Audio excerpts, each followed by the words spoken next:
Аз ям бързо. Ям бързо и не ми се лепи. Не ми се лепи нищо, освен злато на врата. Да, медалите няма да дойдат сами.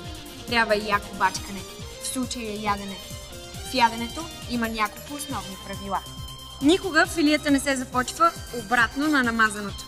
Освен ако не ядете по нагойската система, но за нея друг път. Никога не дейте да криете в устата си храна като пеликан, защото съдията вижда всичко и знае за места, за които вие дори не подозирате. Шини, брекети не.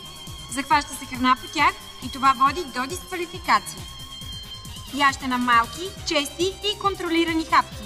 Преглъща се по-лесно и филията изчезва за секунди. Това е. Благодарим ви за вниманието.